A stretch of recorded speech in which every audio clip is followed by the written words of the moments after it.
સુરતના પીપલોદમાં બેફામ pickup ડાલાએ school રિક્ષાને ટક્કર મારી છે. રિક્ષા ચાલક સહિત 4 જેટલા બાળકો પણ ઇજાગ્રસ્ત થયા છે. રિક્ષા ચાલક ગંભીર રીતે ઇજાગ્રસ્ત થતા તેને સારવાર માટે તાત્કાલિક ખસેડવામાં આવ્યો. રિક્ષામાં સવાર બાળકોને સામાન્ય ઇજા પહોંચી છે. અકસ્માત સર્જી અને પિકઅપ ચાલક ઘટના સ્થળેથી ફરાર થઈ ગયો છે.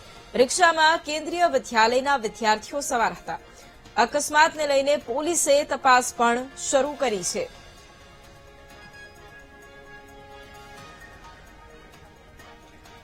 તો સુરતમાં પિકઅપ વાનની ટક્કરે રિક્ષા આવી ગઈ હતી, જેના કારણે રિક્ષા ચાલક અને બાળકો છે તે પણ ઇજાગ્રસ્ત થયા છે. રિક્ષા ચાલક સહિત 4 જેટલા બાળકો ઇજાગ્રસ્ત થયા છે.